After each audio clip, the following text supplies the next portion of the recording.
हाय, माझ्या यूट्यूब चॅनलवर तुमचं अगदी मनापासून स्वागत आहे. थोरा मोठ्यांना माझा अगदी मनापासून नमस्कार आणि लहान धाकट्यांना माझा हाय हॅलो.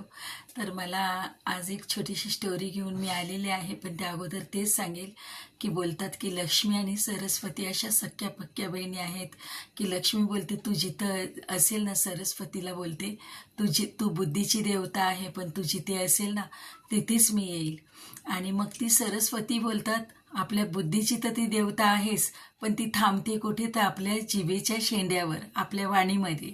तिथे जर वाईट शब्द आले, अपशब्द आले, कोणाच्या निंदा आल्या, सारखंच कोणाची तरी आपण काहीतरी वैर द्वेष करून नफरत करून बोलतो आहोत, चुगली करतो आहोत, तर नक्कीच तिथे सरस्वती थांबत नाही.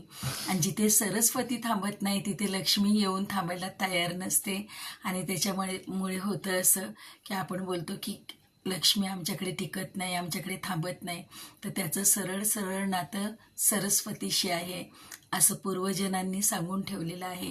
कारण खरंच आहे की आपल्या जिभेला खूप सुंदर एक वळण द्यायचं आहे आणि आपल्या मनाला ही गोष्ट पटवून द्यायची आहे, विश्वासाने सांगायची आहे की माझ्या वाणीमध्ये जर नम्रता असेल, गोडी असेल, पवित्रता असेल, सगळ्यांच्या भल्याची कामना असेल, सगळ्यांसाठी मी आशीर्वाद मागत असेल आणि खरंच मी मन स्वच्छ ठेवून त्या वाणीतनं सगळं खरं खरं बोलत असेल, प्रत्येकासाठी जे चांगलं बोलते ते मनापासून बोलत असेल, तर नक्की तिथे ती सरस्वती मोठ्या आनंदाने त्या वाणीमध्ये थांबणार, आपल्या जिभेच्या शेंड्यावर ती नांदणार आणि तिथे मग ती लक्ष्मी पण भरभराटीने राहील.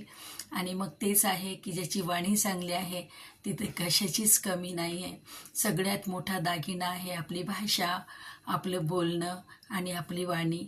म्हणून सगळं काही तुम्ही देखणे असू द्या, सुंदर दिसायला असू द्या, वैभव असू द्या, तुमच्याकडे कपडा लत्ता भारीतला असू द्या, गाड्या घोडं असू द्या, सगळं तुमच्याकडे वैभव असू द्या, पण तुमचे जर शब्द चांगले नसतील, तुमची वाणी चांगली नसतील, तर असं म्हणतात पूर्वजन पूर्वज होते आपले, त्यांनी वारंवार ही गोष्ट सांगितली की तो जगातला सगळ्यात कंगाल माणूस असतो. कारण माणूस म्हणून तो असतो, पण माणूस म्हणून त्याच्याकडे कोणी जात नाही, कोणी थांबत नाही, कोणी नातं टिकवत नाही, कोणी त्याच्याशी मैत्री करायला तयार नसतं आणि सगळे मनापासून त्याच्यावर जळत असतात, त्याचा द्वेष करत असतात, चांगल्या कार्यांमध्ये त्याला बोलवत नसतात, त्याच्यापासून दूर राहतात आणि त्याचं जीवन अगदी एकटं राहतं. आणि त्याचं एकमेव कारण ती वाणी असते.